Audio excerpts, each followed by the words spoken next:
Session में देश की संसद में एक अधिनियम आया है, विकसित भारत रोजगार एवं आजीविका मिशन ग्रामीण गारंटी अधिनियम 2025, वीबीजी रामजी अधिनियम 2025। और अभी 6 तारीख में उत्तर प्रदेश के यशस्वी माननीय मुख्यमंत्री श्री योगी आदित्यनाथ जी ने भी लखनऊ के अंदर एनडीए के प्लेटफॉर्म पर इस विषय को लेकर प्रेस वार्ता की थी। आवश्यकता इसलिए महसूस हो रही है कि जो विपक्ष के लोग हैं वो कुछ सवाल इस पर खड़े कर रहे हैं, लेकिन जिन संशोधनों के साथ में ये अधिनियम आया है तो एनडीए के तौर पर सरकार ने ये जरूरी समझा कि इन सब बातों को हमें जनता के बीच में ले जाना चाहिए। जनता को ये सारे विषय हैं जिस विषय को लेकर ये अधिनियम आया है, जो प्रावधान इसमें नए किए गए हैं वो जनता के बीच जाने चाहिए। उसी बात को लेकर प्रेस वार्ता है। भारत में ग्रामीण रोजगार का जो संदर्भ है, जो महत्व है, वो बहुत बड़ा है। ग्रामीण रोजगार कार्यक्रम ने भारत के सामाजिक आर्थिक संरचना में महत्वपूर्ण भूमिका निभाई। ये केवल कमजोर परिवारों की आय की सुरक्षा नहीं देते, बल्कि परिसंपत्ति, ग्राम विकास, सामाजिक स्थिरता का भी साधन है, क्योंकि बड़ा संख्या में लोग कृषि और उससे जुड़े कामों पर निर्भर हैं। इसलिए मौसमी बेरोजगारी, सीजनल अनएम्प्लॉयमेंट और आय में भी उतार चढ़ाव लगातार चुनौती बनते रहते हैं। वर्ष 2006 में महात्मा गांधी राष्ट्रीय ग्रामीण रोजगार गारंटी अधिनियम लागू हुआ। इन्हीं समस्याओं का हल करने के लिए मजदूरी रोजगार की गारंटी देने का प्रयास किया पूर्ववर्ती सरकारों ने। कार्यक्रम शुरुआती वर्षों में तेजी से चला, लेकिन कई परिवारों को आर्थिक सुरक्षा प्रदान की, लेकिन कमजोर प्रशासन, भ्रष्टाचार, विकास उन्मुख दृष्टिकोण की कमी के कारण इसका दीर्घकालिक प्रभाव कमजोर पड़ता चला गया। वृद्धिशील सुधार के बजाय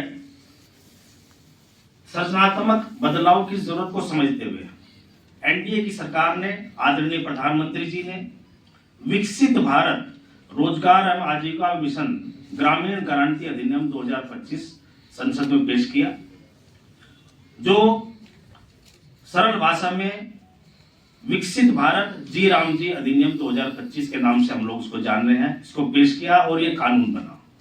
यह अधिनियम मनरेगा की जगह लेता है और ग्रामीण रोजगार के सतत विकास का साधन बनता है। जो विकसित भारत 2047 का जो लक्ष्य है, जो एनडीए सरकार का लक्ष्य है कि हमारा देश विकसित बने और 2047 तक हम लोग एक विकसित देश में हो, उस सब बातों को ध्यान में रखकर भी इस अधिनियम को लाया गया है।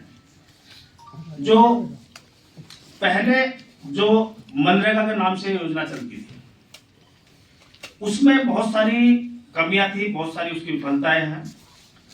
भले ही मनरेगा को अधिकार आधारित कार्यक्रम के रूप में कल्पित किया गया, और लेकिन कई प्रणालीगत कमियों के समय के साथ उसकी प्रभावशाली सीमित कर दिया। खराब गुणवत्ता, अनियमित परिसंपत्ति निर्माण, गहरा भ्रष्टाचार और वित्तीय अनियमितता उसमें होती दिखाई देती थी। मजबूत जांच पड़ताल की व्यवस्था न होना,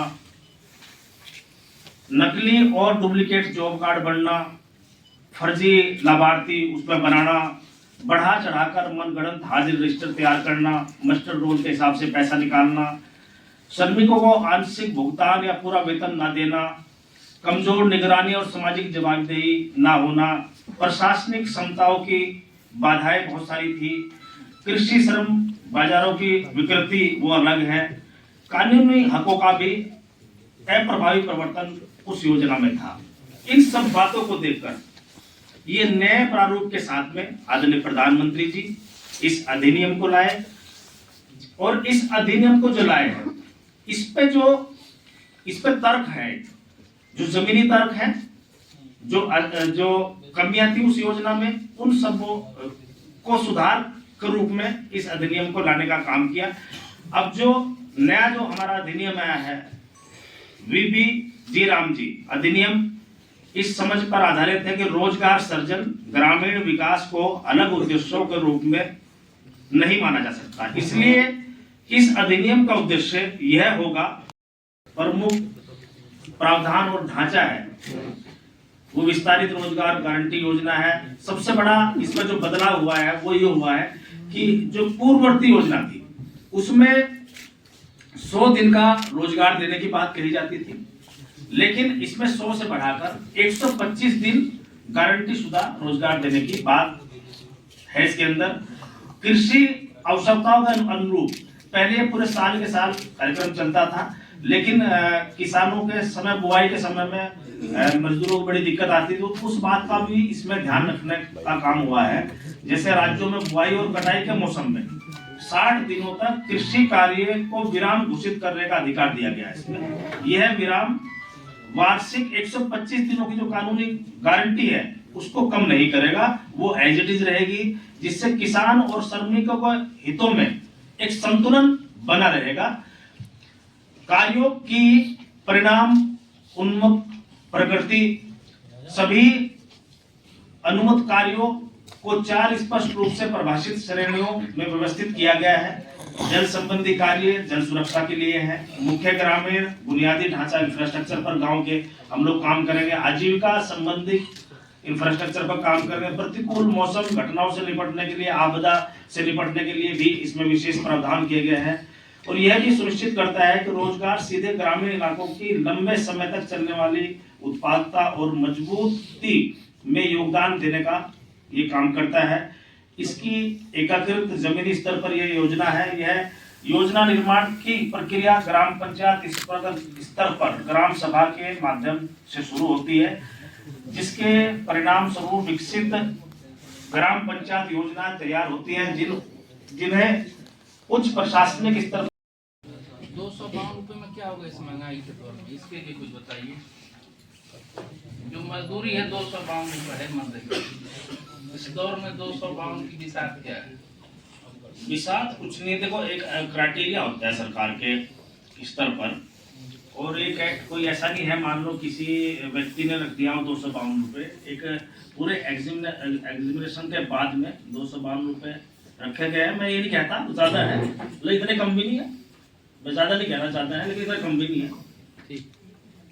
अच्छा मंत्री, बहुत अच्छा लगा ये अपने सरकार ने काफी अच्छा 47 तक का टारगेट किया है, लेकिन इसकी बजट जो गया है वो 1,55,000 करोड़ तक पहुंच गया है। तो ऐसा नहीं है जो हमारे और प्रदेश हैं, जो कम योग्यता वाले प्रदेश हैं, जो कम अर्निंग वाले प्रदेश हैं, उन पर इनका प्रभाव पड़ेगा? क्योंकि अब तक जो सारा खर्च करती थी वो केंद्र करती थी, आज जो 60-40 का रेशियो हो गया है सर इसमें, तो उसका प्रभाव लाजमी है सर पड़ना इसके लिए, तो उसके लिए क्या व्यवस्था कर रखी गई है? 60-40 का जो प्रावधान है, अब इसमें देखो राज्य भी अपना अंशदान ज्यादा कर सकते हैं, इसको बजट को और भी बढ़ा सकते हैं, कोई कम थोड़ा ही है। 40% हमें सेंटर देगा, 60% राज्यों को खर्च करना है, और ग्रामीण अर्थव्यवस्था को मजबूत करने के लिए इसमें जो है ना, जो मैं महसूस कर रहा हूँ कि ज्यादा अधिकार राज्य सरकार को देती है, और राज्य सरकार इसमें अपना अधिक से अधिक बजट देकर बढ़ा सकती है। आर्थिक बोझ पड़ जाएगा उन राज्यों पर आर्थिक बोझ भी तो पड़ सकता है। ये नहीं, बोझ नहीं पड़ेगा, हो जाएगा।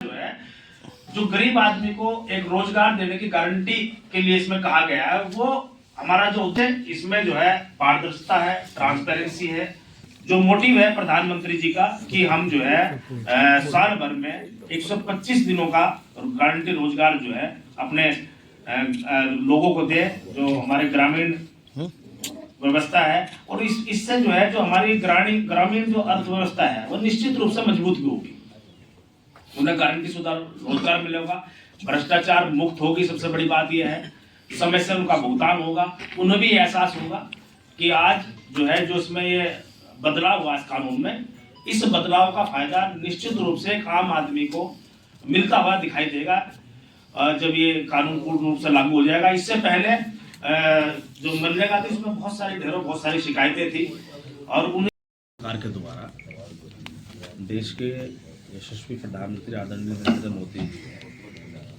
संसद में अभी एक नया कानून पेश हुआ है, विकसित भारत रोजगार एवं आजीविका मिशन ग्रामीण गारंटी अधिनियम 2025, सरल भाषा में वीबी जी राम जी अधिनियम 2025। उसी को लेकर ये प्रेस वार्ता थी कि जो पूर्व में जो योजना थी मनरेगा के नाम से, उसमें क्या कमियां थी, क्या खामियां थी। मैंने विस्तार से उन सब बातों पर अपनी बात रखने का काम किया है। और जो नया प्रारूप इस कानून का आया है उसमें क्या फ़ायदा है, उसमें कितने पारदर्शिता है, कितनी ट्रांसपेरेंसी है, उन सब बातों पर ये मैंने अपना विषय जो है आप लोगों के बीच में रखा है।